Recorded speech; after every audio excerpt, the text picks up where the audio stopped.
پاکستان میں کس قسم کا بزنس ہونا چاہیے؟ پاکستان کی معیشت کیسے چلنی چاہیے؟ یقین مانے پاکستان میں تقریباً سارے ہی عجیب لوگ ہیں۔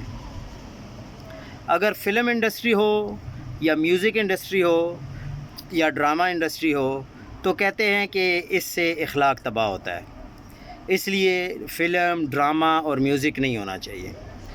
اگر ٹورزم ہو تو ٹورزم سے پھر کہا جاتا ہے کہ اسلام کو خطرہ ہے۔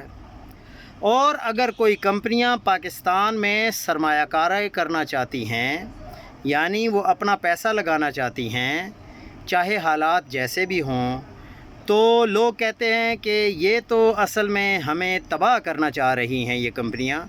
تو پھر آخر پاکستان نے کرنا کیا ہے؟ پاکستان میں غربت کو کیسے ختم کرنا ہے؟ جب انڈسٹری نہ ہو اور ٹورزم نہ ہو، انٹرٹینمنٹ گناہ سمجھا جاتا ہو، تو ایسے میں پھر ایک ہی کام رہ جاتا ہے جو کہ پاکستان میں ہو بھی رہا ہے کہ لوٹ مار ہو، وہی ایک صنعت باقی ہے۔ تو پھر اس کو ہی جاری رکھیں، شاید اس سے ہی پاکستان میں غربت ختم ہو جائے۔